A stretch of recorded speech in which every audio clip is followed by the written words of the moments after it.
Thank you sir. जो बात तो पप्पू यादव जी कह रहे हैं और जयप्रकाश जी ने कहा, मैं सिर्फ बुलेट पॉइंट्स में कहना चाहता हूं। जितना विषय इन्होंने रखा और कटौती की बात करते हैं, ये पैसे का यूटिलाइजेशन सर्टिफिकेट देते नहीं और फिर कहते हैं कि हमको पैसा मिलना चाहिए।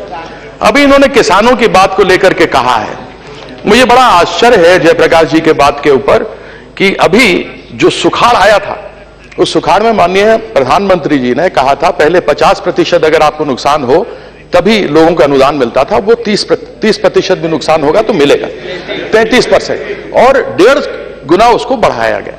वहां पर हम लोगों ने कहा किसी को नहीं मिला, वो किसान बेचारा आज भी ना उसको डीजल अनुदान मिला, ना उसको अनुदान जो केंद्र सरकार की तरफ से मिलना चाहिए था, कुछ भी नहीं मिला। और ये किसानों की बात करते हैं, धान खरीद इन्होंने नहीं की साहब।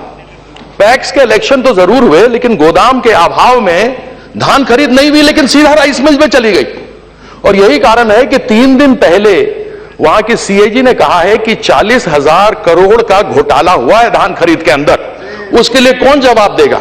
इन सब विषयों को अवश्य जवाब। देखिए, चिल्लाने से नहीं होता है, चिल्लाने से नहीं होता, बात सुनने से होता है। इन्होंने कहा गंगा में गंदगी है, बिहार में गंदगी, वहां कोई इंडस्ट्री नहीं है, गंदगी क्या होगी? सीवर लाइन ने ट्रीटमेंट प्लांट बनाए नहीं, जो गंदगी है सीधा गंगा में डालते हैं और गंगा मैया की पूजा हम लोग छठ पे करते हैं। यह परिस्थिति इन्होंने बना के रखा है।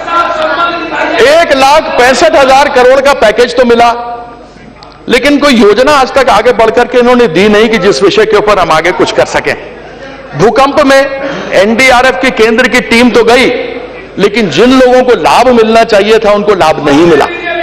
मैंने किसानों के हित के लिए कि उनको उनका अनुदान मिले वहां प्रदर्शन किया तो मेरे पर एफआईआर कर दिया।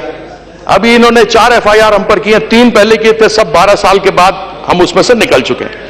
एम्स की बात इन्होंने की, 15 साल तक आप वहां बैठे हुए थे, इनकी सरकार थी।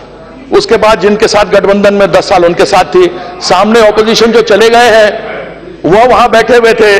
अभी आए हुए 1.5 साल हमको हुआ है, तो वो all India institute of medical science भी टन चेकना में 1 नंबर का बन के तैयार होगा, ऐसा हमको पूरा विश्वास है। तो जब कभी भी ये लोग बात करें तो इन लोगों को एक चीज का ध्यान रखना चाहिए कि बात करें तो तथ्यों पे बात करें, और प्यार से बात करेंगे तो हम लोग और भी अनुदान बिहार के लिए ले सकते हैं। पिछड़ा राज्य हम लोग सबको जानते हैं, और उसमें विशेष रूप से बिहार में अगर सही मायने में उससे भी कुछ पिछड़ा है तो वो मिथिलांचल का क्षेत्र है, जिसके बारे में राजेश रंजन पप्पू यादव जी को बोलना चाहिए। वो चलेगा, नहीं बोलते हैं, क्योंकि वो सबसे पिछड़ा हुआ क्षेत्र है, वो मिथिलांचल का क्षेत्र है। तो मैं पुनः एक बार धन्यवाद आपके माध्यम से कहना चाहूंगा कि जयप्रकाश जी, जो भी तथ्य रखिए, सच रखिए।